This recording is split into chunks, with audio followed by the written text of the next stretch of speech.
ನಮಸ್ಕಾರ ಸ್ನೇಹಿತರ, ಒಂದು ಮಾತಿದೆ, ಸತ್ಯ ಹೊಸ್ತಿಲ್ರಾಟಿ ಹೊರಗಡೆ ಬರೋದ್ರೊಳಗಡೆ ಸುಳ್ಳು ಇಡೀ ಊರನ್ನ ಸುತ್ತಾಡ್ಕೊಂಡು ಬರ್ತದೆ ಅಂತೇಳಿ. ಈ ಮಾತನ್ನು ನಾನು ಯಾಕೆ ಹೇಳ್ತಾ ಇದ್ದೇನೆ ಅಂತ ಹೇಳಿದ್ರೆ, ಧರ್ಮಸ್ಥಳದಲ್ಲಿ ನಡೀತಾ ಇರುವಂತಹ ಘಟನೆಗಳ ಬಗ್ಗೆ ನಿಮ್ಗೆ ತುಂಬಾ ಚೆನ್ನಾಗಿ ಗೊತ್ತಿದೆ. ಅಲ್ಲಿ ಒಂದು ಗುಂಪು ಸತತವಾಗಿ ಧರ್ಮಸ್ಥಳದ ವಿರುದ್ಧವಾಗಿ ಕೆಲಸ ಮಾಡ್ತಾ ಇತ್ತು. ಹಾಗೇನೆ ನಾವು ಯಾರಿಗೂ ನ್ಯಾಯ ಕೊಡಿಸ್ಲಿಕ್ಕಾಗಿ ಹೋರಾಟ ಮಾಡ್ತಾ ಇದ್ದೇವೆ ಅಂತ ಹೇಳಿ ಬಹಳ ವರ್ಷಗಳಿಂದ ಹೋರಾಡ್ತಾನೆ ಇದ್ರು. ಈಗ ಇವರ ಮುಖವಾಡ ಕಳಚಿ ಬೀಳ್ತಾ ಇದೆ. ಇವರ ಉದ್ದೇಶ ಏನು ಎಲ್ಲದೂ ಕೂಡ ಈಗ ಬಯಲಾಗ್ಲಿಕ್ಕೆ ಶುರು ಆಗಿದೆ. ಹಾಗಾದ್ರೆ ಏನೆಲ್ಲ ನಡೀತಾ ಇದೆ ಎಲ್ಲೋದ್ರ ಬಗ್ಗೆ ನಿಮ್ ಜೊತೆ ಮಾತಾಡ್ತಾ ಇದ್ದೇನೆ. ಸ್ನೇಹಿತರೆ, ನಿಮ್ಮೆಲ್ಲರೂ ಕಾಫಿ ಆಯ್ತಾ ಡಿಜಿಟಲ್ ಚಾನಲ್ಗೆ ಸ್ವಾಗತಿಸ್ತಾ ಇದ್ದೇನೆ. ಸ್ನೇಹಿತರೆ, ಧರ್ಮಸ್ಥಳದಲ್ಲಿ ಏನೆಲ್ಲ ನಡೀತಾ ಇತ್ತು ಅದ್ರ ಬಗ್ಗೆ ನಾನು ಹೇಳಲಿಕ್ಕೆ ಹೋಗಲ್ಲ. ಲೇಟೆಸ್ಟ್ ಆಗಿ ಎಂಟರ್ ಆಗಿದ್ದವರು ಸುಜಾತಾ ಭಟ್ ಅವರು. ಆಕೆ ಹೇಳಿದ್ದೇನು ಅಂತ ಹೇಳಿದ್ರೆ, ತನ್ನ ಮಗಳು ಅನನ್ಯ ಭಟ್ ಧರ್ಮಸ್ಥಳಕ್ಕೆ ಹೋಗಿದ್ದಾಗ ಮಿಸ್ ಆಗಿದ್ಲು. ಕೊನೆಗೆ ಆಕೆ ಎಲ್ಲಿ ಸಿಗಲಿಲ್ಲ.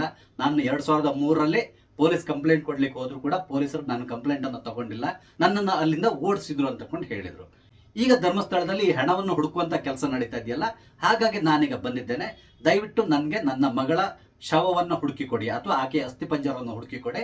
ಹಿಂದೂ ಧರ್ಮದ ಪ್ರಕಾರ ನಾನು ಆಕೆಗೆ ಶ್ರಾದ್ದವನ್ನ ಮಾಡಬೇಕಾಗಿದೆ ಅಂತೇಳಿ ಹೇಳಿ ಮಂಗಳೂರಿನ SP ಕಚೇರಿಗೆ ಹೋಗಿ SP ಗೆ ಒಂದು ಕಂಪ್ಲೇಂಟ್ ಅನ್ನ ಕೊಟ್ಟರು. ಅಲ್ಲಿಂದ ಈ ಕಹಾನಿ ಒಂದು ಟ್ವಿಸ್ಟ್ ಅನ್ನ ತಗೊಳ್ತು. ಅದಕ್ಕಿಂತ ಮೊದಲೇ ಈ ಮ್ಯಾನ್ ಇನ್ ಮಾಸ್ಕ್ ಬಂದಿದ್ದಲ್ಲಿ ಆತ ಬಂದು, ನಾನು 100 ಹೆಣಗಳನ್ನು ಹೂತಾಕಿದ್ದೇನೆ, ಆ ಜಾಗಗಳನ್ನ ತೋರಿಸ್ತೇನೆ, ಅಲ್ಲಿ ಆಗಿದ್ರೆ ನಿಮ್ಗೆ ಖಂಡಿತವಾಗಿ ಅಸ್ಥಿಪಂಜರ ಸಿಗ್ತದೆ ಅಂತೇಳಿ ಹೇಳಿದ್ರು. ಅದ್ರ ಜೊತೆಗೆ ಸುಜಾತಾ ಭಟ್ ಅವ್ರು ಬಂದು, ನನ್ನ ಮಗಳು ಅನನ್ಯ ಭಟ್ನ ಹುಡುಕಿ ಕೊಡಿ ಅಂತೇಳಿ ಹೇಳಿದಂತ ಕತೆ ಕೂಡ ಸೇರ್ಕೊಳ್ತು. ಕೊನೆಗೆ ಏನೆಲ್ಲ ಆಯ್ತು ಅನ್ನೋದು ಕೂಡ ನಿಮ್ಗೆ ತುಂಬಾ ಚೆನ್ನಾಗಿ ಗೊತ್ತಿದೆ. ಈಕೆ ಹೇಳಿದ್ದು ಸುಳ್ಳು ಅನ್ನೋದು ಪ್ರತಿಯೊಂದು ಸ್ಟೆಪ್ ನಲ್ಲಿ ಕೂಡ ಗೊತ್ತಾಗ್ತಾ ಹೋಯ್ತು. ಅವರೊಂದು ಫೋಟೋವನ್ನ ಕೊಟ್ಟು ಇದು ಅನನ್ಯ ಭಟ್ ಅಂತೇಳಿ ಹೇಳಿದ್ರು. ಕೊನೆಗೆ ಅದು ಸುಳ್ಳು ಅನ್ನೋದು ಕೂಡ ಪ್ರೂವ್ ಆಯ್ತು. ನಂತರ ಆಕೆಯ ಕುಟುಂಬದವರು ಕೂಡ ಹೇಳಿಕೆಯನ್ನು ಕೊಟ್ಟರು. ಆಕೆಗೆ ಮಕ್ಕಳಿರೋದೇ ನಮ್ಗೆ ಗೊತ್ತಿಲ್ಲ, ಆಕೆ 10th ಸ್ಟ್ಯಾಂಡರ್ಡ್ ಅಲ್ಲಿ ಇರುವಾಗಲೇ ಮನೆ ಬಿಟ್ಟು ಹೋಗ್ಬಿಟ್ಟಿದ್ಲು, ನಂತರ ಆಕೆ ಎಲ್ಲಿ ಹೋಗಿದ್ದಾಳೆ ಏನು ಯಾವುದು ನಮ್ಗೆ ಗೊತ್ತಿಲ್ಲ ಅಂತ ಹೇಳಿದ್ರು. ಹಾಗೇನೆ ಸುಜಾತಾ ಭಟ್ ಅವರು ಕೆಲ ವರ್ಷಗಳ ಕಾಲ ರಿಪ್ಪನ್ಪೇಟೆಯಲ್ಲಿ ವಾಸಿಸಿರೋದು ಕೂಡ ಗೊತ್ತಾಗಿತ್ತು. ಅಲ್ಲಿ ಕೂಡ SIT ಅವ್ರ ತನಿಖೆಯನ್ನು ನಡೆಸಿದ್ರು. ನಂತರ ಮಾಧ್ಯಮದವರು ಕೂಡ ಅಲ್ಲಿ ಹೋದ್ರು. ಆಗ ಕೂಡ ಗೊತ್ತಾಗಿದೆ ಏನು ಅಂತ ಹೇಳಿದ್ರೆ, ಈಕೆಗೆ ಯಾವುದೇ ಮಕ್ಕಳು ಇರಲಿಲ್ಲ ಅನ್ನೋದು. ಅಂದ್ರೆ ಇಲ್ಲಿ ಅನನ್ಯ ಭಟ್ ಅನ್ನೋದು ಕೇವಲ ಒಂದು ಕಾಲ್ಪನಿಕ ಸೃಷ್ಟಿ ಅನ್ನೋದು ಗೊತ್ತಾಯ್ತು. ಆದ್ರೂ ಕೂಡ ಈ ಸುಜಾತಾ ಭಟ್ ಅವರು ಮಾಧ್ಯಮದವರ ಎದುರುಗಡೆ ಕೂತ್ಕೊಂಡು ವಾದವನ್ನ ಮಾಡ್ತಾ ಇದ್ರು. ಅನಿಲ್ ಭಟ್ಗೆ ಹುಟ್ಟಿರುವಂತಹ ಮಗಳು ಅನನ್ಯ ಭಟ್, ಅನಿಲ್ ಭಟ್ ಮತ್ತು ನನಗೆ ಮದುವೆ ಆಗಿತ್ತು, ಈ ರೀತಿ ಏನೇನೋ ಕಥೆಗಳನ್ನ ಹೇಳ್ತಾ ಇದ್ರು. ಆದ್ರೆ ಯಾವ ದಿನ ನಿಮ್ ಮದುವೆ ಆಯ್ತು ಅಂತ ಕೇಳಿದ್ರೆ ನನ್ಗೆ ಡೇಟ್ ಮರ್ತೋಗಿದೆ ಅಂತ ಹೇಳ್ತಾ ಇದ್ರು. ನಂತರ ನಿಮ್ಮ ಮಗು ಹುಟ್ಟಿರುವಂತ ಡೇಟ್ ಕೇಳಿದ್ರೆ ಅದು ಕೂಡ ಮರ್ತೋಗಿದೆ ಅಂತ ಹೇಳ್ತಾ ಇದ್ರು. ಹೀಗೆ ಏನೇನೋ ಕಥೆಗಳನ್ನ ಹೇಳ್ತಾ ಇದ್ರು. ಕೊನೆಗೂ ಆಕೆ ಸಿಕ್ಕಾಕೊಂಡಿದ್ದು ಎಲ್ಲಿ ಅಂತ ಹೇಳಿದ್ರೆ, SIT ಅವ್ರನ್ನ ಎನ್ಕ್ವೈರಿಗೆ ಕರೆದಿದ್ದಾರೆ. ಅಂದ್ರೆ ಇವತ್ತು ಅವರು ಆಕ್ಚುಲಿ SIT ಆಫೀಸಿಗೆ ಹೋಗ್ಬೇಕಿತ್ತು. ಮೋಸ್ಟ್ಲಿ ಆ ಸಂದರ್ಭದಲ್ಲಿ ಆಕೆ ಅನ್ಸಿರ್ಬೇಕು, ನಾನು ಒಂದ್ ವೇಳೆ SIT ಕೈ ಸಿಕ್ಕಾಕೊಂಡ್ರೆ ಖಂಡಿತವಾಗಿ ನನ್ನ ಬಂಡವಾಳ ಹೊರಗಡೆ ಬರ್ತದೆ, ಅದಕ್ಕಿಂತಲೂ ಮೊದಲೇ ನಾನು ತಪ್ಪಿಸ್ಕೊಳ್ಬೇಕು, ಅದಕ್ಕಾಗಿ ನಾನು ಏನ್ ಮಾಡಬಹುದು ಅಂತ ಯೋಚನೆ ಮಾಡಿಕೊಂಡು ಕೊನೆಗೂ ಸತ್ಯವನ್ನ ಹೇಳ್ಬಿಟ್ಟಿದ್ದಾರೆ. ಆಕೆ ಏನ್ ಸತ್ಯವನ್ನ ಈಗ ಹೇಳಿದ್ದಾರೆ, ಈ ಸತ್ಯವನ್ನ ಕೆಲ ದಿನಗಳ ಹಿಂದೆನೆ ನಾನು ಹೇಳಿದ್ದೆ. ಅಂದ್ರೆ ಈ ರೀತಿ ಇದೆ, ಈಕೆ ಹೇಳ್ತಾರ ಸುಳ್ಳು ಅಂತಕೊಂಡು ಹೇಳಿದ್ದೆ. ಆಗ ಕೆಲವರು ನನ್ಗೆ ಕಮೆಂಟ್ ಮಾಡಿದ್ರು, ನಿನ್ಗೆ ಹೇಗೆ ಗೊತ್ತು, ನಿನ್ಗೇನು ಅವ್ರು ಬಂದು ಹೇಳಿದ್ದಾರೆ, ಇವ್ರು ಬಂದು ಹೇಳಿದ್ದಾರೆ, ಈ ರೀತಿಯಾಗಿ ಕೂಡ ಕಮೆಂಟ್ ಅನ್ನ ಹಾಕಿದ್ದಾರೆ. ಸಾಮಾನ್ಯವಾಗಿ ಒಬ್ರು ಮಾತಾಡುವಂತ ರೀತಿ ಎಲ್ಲದನ್ನು ನೋಡಿದಾಗಲೇ ಅರ್ಥ ಆಗ್ತದೆ. ಎಲ್ಲದಕ್ಕಿಂತ ಜಾಸ್ತಿ KMC ಮಣಿಪಾಲ್ ಅಲ್ಲಿ 2003ರ ಬ್ಯಾಚ್ ನಲ್ಲಿ ಅನನ್ಯ ಭಟ್ ಅಂತಕೊಂಡು ಯಾರು ಇರಲಿಲ್ಲ. ಅದನ್ನು ಕೂಡ ಈಗಾಗಲೇ ಮಾಧ್ಯಮದವರು ಕಂಡು ಹಿಡಿದಿದ್ದಾರೆ. ಅದ್ರ ಬಗ್ಗೆ ಕೇಳಿದಾಗ ಕೂಡ ಈ ಸುಜಾತಾ ಭಟ್ ಅವರು ಹೇಳಿದ್ದು, ಇಲ್ಲ ಆ ದಾಖಲೆಗಳನ್ನ ಅವರು ನಾಶಪಡಿಸಿರ್ಬೇಕು ಅಂತೇಳಿ ಹೇಳಿದ್ದಾರೆ. ಅಲ್ಲ ರೀ, ಮಣಿಪಾಲ್ ಗ್ರೂಪ್ನವರಿಗೂ ಈ ಸುಜಾತಾ ಭಟ್ ಅವರಿಗೆ ಏನಾದ್ರೂ ವೈರತ್ವ ಇದೆಯಾ? ಅವರು ಈ ಅನನ್ಯ ಭಟ್ ದಾಖಲೆಗಳನ್ನ ಯಾಕೆ ಅಳಿಸಿ ಹಾಕಬೇಕು? ಸ್ವಲ್ಪ ಯೋಚನೆ ಮಾಡ್ಬೇಕನ್ನೋಂತಹ ವಿಷಯವೇ. ಇಲ್ಲಿ ಕೊನೆಗೂ ನಾನು ಸಿಕ್ಕಾಕೊಳ್ತೇನೆ ಅಂತ ಗೊತ್ತಾದಾಗ ನಿನ್ನೆ ರಾತ್ರಿ ಕೂತ್ಕೊಂಡು ಒಂದು ಯೂಟ್ಯೂಬ್ ಚಾನಲ್ಗೆ ಆಕೆ ಒಂದು ಸಂದರ್ಶನವನ್ನು ಕೊಡ್ತಾರೆ. ಆ ಸಂದರ್ಶನದಲ್ಲಿ ತುಂಬಾ ಕ್ಲಿಯರ್ ಆಗಿ ಹೇಳ್ಬಿಡ್ತಾರೆ, ನನ್ನ ಗಿರೀಶ್ ಮಟ್ಟಣ್ಣನವ್ರು ಮತ್ತು ಟೀಮ್ ಕರ್ಕೊಂಡು ಬಂದಿರೋದು ಇಲ್ಲಿಗೆ, ಅವರೇ ಬಂದು ಈ ರೀತಿಯಾಗಿ ಕತೆ ಹೇಳಿ ಅಂತೇಳಿ ಹೇಳಿ ಎಲ್ಲಾ ಕತೆಗಳನ್ನ ರೆಡಿ ಮಾಡಿ ಕೊಟ್ರು, ನಾನು ಅದನ್ನ ಹೇಳ್ಕೊಂಡು ಬಂದೆ ಇಲ್ಲಿವರೆಗೆ ಅಂತ ಹೇಳ್ಕೊಂಡು ಸತ್ಯವನ್ನ ಕಕ್ಬಿಟ್ಟಿದ್ದಾರೆ. ಯಾಕೆ ನೀವು ಈ ರೀತಿ ಮಾಡಿದ್ರಿ ಅಂತೇಳಿ ಕೇಳಿದ್ರೆ, ಆಕೆ ಹೇಳಿರೋದು ಅವರ ಅಜ್ಜನ ಆಸ್ತಿಯನ್ನ ಈಕೆಯ ಪರ್ಮಿಷನ್ ಇಲ್ದೇನೆ ಧರ್ಮಸ್ಥಳದವರಿಗೇನೋ ದಾನ ಕೊಟ್ಟಿದ್ದಾರಂತೆ.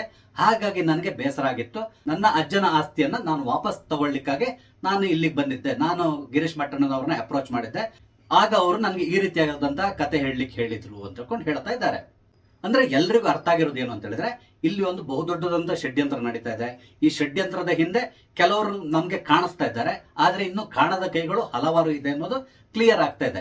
ಹಿಂದಿನ ವಿಡಿಯೋದಲ್ಲಿ ಕೂಡ ನಾನು ಹೇಳಿದ್ದೇನೆ, ಇವರಿಗೆ ಎಲ್ಲಿಂದನೂ ಫಂಡಿಂಗ್ ಆಗ್ತಾ ಇದೆ ಅಂತ ಹೇಳ್ಕೊಂಡು ಆ ಫಂಡಿನ ಮೂಲವನ್ನ ಕಂಡು ಹಿಡಿಬೇಕಾದಂತ ಅವಶ್ಯಕತೆ ಇದೆ. ಈ ಗಿರೀಶ್ ಮಟ್ಟಣ್ಣನವರು ಮತ್ತೆ ಇನ್ನು ಕೆಲವರೆಲ್ಲ ಯೂಟ್ಯೂಬರ್ಸ್ ಇದ್ದಾರೆ, ಹಾಗೇನೆ ಕೆಲವರು ಹೋರಾಟಗಾರರು ಅಥವಾ ಹೋರಾಟಗಾರರಿದ್ದಾರೆ. ಇವರೆಲ್ಲರ ಮೇನ್ ಅಜೆಂಡಾ ಏನು ಅಂತ ಹೇಳಿದ್ರೆ, ಧರ್ಮಸ್ಥಳದ ಹೆಸರನ್ನ ಹಾಳು ಮಾಡಬೇಕು. ಹಾಗೇನೆ ಒಂದು ಧರ್ಮಕ್ಷೇತ್ರದ ವಿರುದ್ಧವಾಗಿ ಹೋರಾಟ ಮಾಡಿದಾಗ ಹಲವಾರು ಜನ ಇವರಿಗೆ ಫಂಡ್ ಕೂಡ ಮಾಡ್ತಾರೆ. ನಿಮ್ಗೆ ಗೊತ್ತಿದೆ, ಕಮ್ಯುನಿಸ್ಟ್ನವ್ರು ಮಾಡಬಹುದು ಅಥವಾ SDP ಅವ್ರು ಮಾಡಬಹುದು, ಅಥವಾ ಈ ಹಿಂದೂ ದೇವಾಲಯಗಳನ್ನ ದ್ವೇಷಿಸುವಂತ ಹಿಂದೂಗಳಿದ್ದಾರೆ, ಇವರೆಲ್ಲರೂ ಕೂಡ ಇವ್ರಿಗೆ ಫಂಡಿಂಗ್ ಮಾಡೇ ಮಾಡ್ತಾರೆ. ಇದು ಅವ್ರಿಗೆ ತುಂಬಾ ಚೆನ್ನಾಗಿ ಗೊತ್ತಿತ್ತು. ಈ ಹೋರಾಟಕ್ಕೆ ಸಾಥ್ ಕೊಡ್ಲಿಕ್ಕಾಗಿ ಈ ಸುಜಾತ ಭಟ್ ಬಂದು ಈಗ ಸಿಕ್ಕಾಕೊಂಡಿದ್ದಾರೆ. ಕೇವಲ ಸುಜಾತ ಭಟ್ ಮಾತ್ರ ಸಿಕ್ಕಾಕೊಂಡಿಲ್ಲ, ಈ ಸುಜಾತ ಭಟ್ ಜೊತೆಗೆ ಈ ಗಿರೀಶ್ ಮಟ್ಟಣ್ಣನವರ್ ಮತ್ತು ಆತನ ಟೀಮ್ ಕೂಡ ಈಗ ಸಿಕ್ಕಾಕೊಂಡ್ ಬಿಟ್ಟಿದೆ. ಒಬ್ರು ಈಗಾಗಲೇ ಜೈಲ್ ಸೇರಿದ್ದಾರೆ. ಹಾಗೆ ಮೋಸ್ಟ್ಲಿ ಇಷ್ಟೊತ್ತಿಗೆ ಗಿರೀಶ್ ಮಟ್ಟಣ್ಣನವರು ಕೂಡ ಜೈಲ್ ಸೇರಿರ್ತಾರೆ. ಯಾಕಂದ್ರೆ ಅವ್ರ ಮೇಲೆ FIR ದಾಖಲಾಗಿದೆ, ಅವರು ಕೂಡ ಅರೆಸ್ಟ್ ಆಗಿರುವಂತಹ ಸಾಧ್ಯತೆಗಳಿದೆ. ಹಾಗೇನೆ ಓರ್ವ ಸ್ಪೆಷಲಿಸ್ಟ್ ಯೂಟ್ಯೂಬರ್ ಕೂಡ ಈಗಾಗಲೇ ಊರನ್ನ ಬಿಟ್ಟಿದ್ದಾನೆ. ಆತನನ್ನು ಹುಡುಕುವಂತ ಕೆಲಸ ನಡೀತಾ ಇದೆ. ಆತ ನಾಳೆಗೆ ಎನ್ಕ್ವೈರಿಗೆ ಹಾಜರಾಗಬೇಕು, ಆದ್ರೆ ಆತ ಹಾಜರಾಗುವಂತಹ ಸಾಧ್ಯತೆಗಳು ಅತಿ ಕಮ್ಮಿ ಇದೆ ಅಂತ ಹೇಳಬಹುದು. ಇಲ್ಲಿ ಒಂದು ವಿಷಯವನ್ನ ನಾವೆಲ್ಲರೂ ಅರ್ಥ ಮಾಡ್ಕೋಬೇಕು. ಅದೇನು ಅಂತ ಹೇಳಿದ್ರೆ, ಇವರೇನೋ ಹೊಟ್ಟೆಪಾಡಿಗಾಗಿ ಈ ರೀತಿಯಾದಂತಹ ಸುಳ್ಳು ಸುದ್ದಿಗಳನ್ನ ಹಬ್ಬಿಸ್ಕೊಂಡು ಹೋದ್ರು. ಆದ್ರೆ ಈ ಸುಳ್ಳು ಸುದ್ದಿಯನ್ನು ನಂಬಿರುವಂತಹ ಹಲವಾರು ಜನರಿದ್ದಾರೆ. ನನ್ನ ಪರಿಚಯದವರೇ ಹಲವಾರು ಜನ ಮಾತಾಡ್ತಾ ಇದ್ರು, ಇಲ್ಲ ಆ ಯೂಟ್ಯೂಬರ್ ಏನ್ ಹೇಳಿದನೋ ಅದೆಲ್ಲದೂ ಸತ್ಯ, ಅಲ್ಲಿ ಅಷ್ಟು ಚೆನ್ನಾಗಿ ಆತ ಎಕ್ಸ್ಪ್ಲೈನ್ ಮಾಡಿದ್ದಾನೆ, ಅಂದ್ರೆ ಆತನ ಎದುರುಗಡೆನೆ ಎಲ್ಲದೂ ನಡೆದಿದೆ ಅನ್ನೋ ರೀತಿಯಲ್ಲಿ ಆತ ಎಕ್ಸ್ಪ್ಲೈನ್ ಮಾಡಿದ್ದಾನೆ. ಹಾಗಾಗಿ ಆತನ ಮಾತನ್ನ ಸಂಪೂರ್ಣವಾಗಿ ಎಲ್ಲರೂ ನಂಬಿಟ್ಟಿದ್ದಾರೆ. ಅಂದ್ರೆ ನೀವು ಅರ್ಥ ಮಾಡ್ಕೊಳ್ಳಿ, ಇದಕ್ಕೆ ಫೌಂಡೇಶನ್ ಸ್ಟೋನ್ ಯಾವಾಗ ಬಿದ್ದಿದೆ ಅಂತ ತಗೊಂಡು ಅಲ್ಲಿಂದಾನೇ ಪ್ರಾರಂಭ ಆಗಿರೋದು. ಈಗ ಈ ಲೆವೆಲ್ ವರೆಗೆ ರೀಚ್ ಆಗಿದೆ. ಕೊನೆಗೆ ಮ್ಯಾನ್ ಇನ್ ಮಾಸ್ಕ್ ಬರ್ತಾನೆ, ಆತ ಅಲ್ಲಿ ಹೋಗ್ದಿದ್ದಾನೆ ಇಲ್ಲಿ ಹೋಗ್ದಿದ್ದಾನೆ ಅಂತೇಳಿ ತೋರಿಸ್ತಾನೆ. ಇವ್ರು ಹೋಗಿ ಹೊಂಡ ತೆಗಿತಾರೆ. ಏನು ಸಿಕ್ಕಿಲ್ಲ ಅಂತ ಹೇಳಿದ್ಮೇಲೆ ಕೂತ್ಕೊಂಡು ಆತನ ಎನ್ಕ್ವೈರಿಯನ್ನ ಮಾಡ್ಲಿ ಶುರು ಮಾಡ್ತಾರೆ. ಮೊದಲಿಗೆ ಮಾಡಬೇಕಾದಂತ ಕೆಲಸವನ್ನ ಕೊನೆಗೆ ಅವ್ರು ಮಾಡ್ತಾ ಇದ್ದಾರೆ. ಅಂದ್ರೆ ಮೊದಲಿಗೆ ಅವನ್ನ ಎನ್ಕ್ವೈರಿ ಮಾಡಬೇಕಿತ್ತು, ಆದ್ರೆ ಆ ಕೆಲಸ ಮಾಡಲಿಲ್ಲ. ಅದಕ್ಕೆ ಬದಲಾಗಿ ಆತ ಹೇಳಿಕೆ ಕೊಟ್ಟ, ಇವ್ರು ನಂಬಿದ್ರು, SIT ರಚನೆ ಆಯ್ತು, ಹೊಂಡ ತೆಗಿಲಿ ಶುರುವಾಯ್ತು. ಈಗ ಕೂತ್ಕೊಂಡು ಆತನನ್ನ ಎನ್ಕ್ವೈರಿ ಮಾಡ್ತಾ ಇದ್ದಾರೆ. ಈಗಾಗಲೇ ಆತನ ಬಂಧನ ಕೂಡ ನಡೆದು ಹೋಗಿದೆ ಇವತ್ತು. ಅದ್ರ ಬಗ್ಗೆ ಮತ್ತೆ ಮುಂದೆ ಮಾತಾಡ್ತೇನೆ ನಾನು. ಈಗ ಸುಜಾತ ಭಟ್ ಬಗ್ಗೆ ಮಾತಾಡೋದಾದ್ರೆ, ಈಕೆಗೆ ಸಂಪೂರ್ಣವಾದಂತಹ ಟ್ರೈನಿಂಗ್ ಕೊಟ್ಟು ಆಕೆಯನ್ನ ಮೀಡಿಯಾದ ಎದುರಿಗೆ ಬಿಟ್ಟಂತಹ ಗಿರೀಶ್ ಮಟ್ಟಣ್ಣನವರು ಈಗ ಸಿಕ್ಕಾಕೊಂಡ್ ಬಿಟ್ಟಿದ್ದಾರೆ. ಇಲ್ಲಿ ಮಟ್ಟಣ್ಣನವರು ಮಾಡಿರುವಂತಹ ಬಹುದೊಡ್ಡ ತಪ್ಪು ಏನಂತ ಹೇಳಿದ್ರೆ, ಸುಜಾತ ಭಟ್ ಅವ್ರನ್ನ ಮುಂದ್ಗಡೆ ಬಿಟ್ಟು ಆಕೆ ಹೇಳುವಂತಹ ಎಲ್ಲಾ ಸುಳ್ಳನ್ನ ಜನರು ನಂಬ್ತಾರೆ ಅಂತ ತಿಳ್ಕೊಂಡಿದ್ದಾರೆ. ಜನರು ಖಂಡಿತವಾಗಿ ನಂಬಿದ್ದಾರೆ, ಅದು ಬೇರೆ ವಿಷಯ. ಆದ್ರೆ ಮಾಧ್ಯಮದವರು ಮತ್ತೆ ಪೊಲೀಸ್ ಡಿಪಾರ್ಟ್ಮೆಂಟ್ ನವರು ಪ್ರೂಫ್ ಗಳನ್ನ ಹುಡ್ಕೊಂಡು ಹೋಗ್ತಾರೆ. ಇವರು ತೋರಿಸಿರುವಂತಹ ಫೋಟೋ ಎಲ್ಲಿಂದ ಬಂತು ಎಲ್ಲದನ್ನು ಹುಡ್ಕೊಂಡು ಹೋಗ್ತಾರೆ ಅನ್ನೋ ಒಂದು ಯೋಚನೆ ಮೋಸ್ಟ್ಲಿ ಮಟ್ಟಣ್ಣನವರಿಗೆ ಇರಲಿಲ್ಲ ಅನ್ಸ್ತದೆ. ಆದ್ರೆ ಸುಜಾತ ಭಟ್ ಅವರು ಹೇಳಿದ್ದು ಎಲ್ಲದೂ ಸುಳ್ಳು ಅಂತ ಹೇಳ್ಕೊಂಡು ಪ್ರತಿಯೊಂದು ಸ್ಟೆಪ್ ನಲ್ಲಿ ಕೂಡ ಪ್ರೂವ್ ಆಗ್ತಾ ಹೋಯ್ತು. ಕೊನೆಗೆ ಗತ್ಯಂತರ ಇಲ್ದೇನೆ ಸುಜಾತ ಭಟ್ ಅವರು ಸತ್ಯವನ್ನ ಕಕ್ಕಬೇಕಂತಹ ಪರಿಸ್ಥಿತಿ ಬಂತು.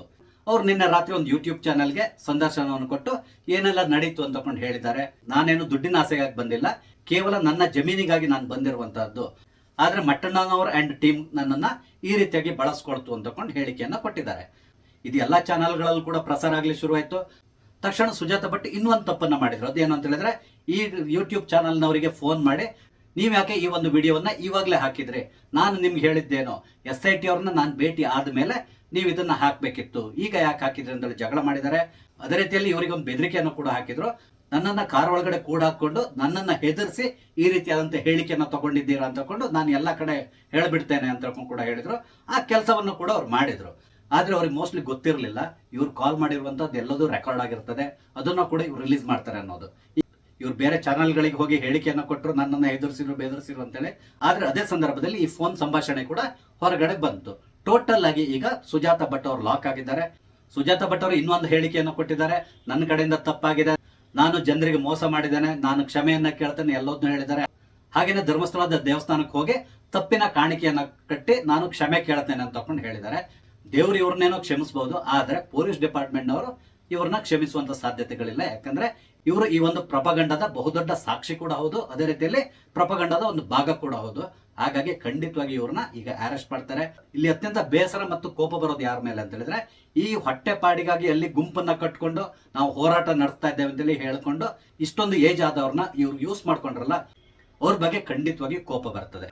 ಕಾರಣ ಏನು ಅಂದ್ರೆ, ಈ ಸಂಪೂರ್ಣ ಪ್ರಪಗಂಡದ ಸೂತ್ರಧಾರರವರು ಆ ಪ್ರಪಗಂಡಕ್ಕೆ ಈ ಸುಜಾತ ಭಟ್ನ ಒಂದು ದಾಳವಾಗಿ ಉಪಯೋಗಿಸ್ಕೊಂಡಿದ್ದಾರೆ. ಇದು ಅತ್ಯಂತ ನಾಚಿಕೆಗೇಡಿನ ಕೆಲಸ. ಈ ಹಿಂದೆ ಸ್ಪೆಷಲಿಸ್ಟ್ ಯೂಟ್ಯೂಬರ್ ಒಂದು ಹೇಳಿಕೆಯನ್ನು ಕೊಟ್ಟಿದ್ದಾರೆ, ಧರ್ಮಸ್ಥಳದಲ್ಲಿ ಶಿವ ತಾಂಡವ ಪ್ರಾರಂಭ ಆಗ್ತಾ ಇದೆ ಅಂತ ಹೇಳಿದ್ರು. ನನ್ಗನ್ಸ್ತಾ ಇದೆ ಖಂಡಿತವಾಗಿ ಮುಂದಿನ ದಿನಗಳಲ್ಲಿ ಧರ್ಮಸ್ಥಳದ ಜನತೆ ಶಿವ ತಾಂಡವವನ್ನ ಆಡ್ತಾರೆ ಅನ್ಸ್ತದೆ.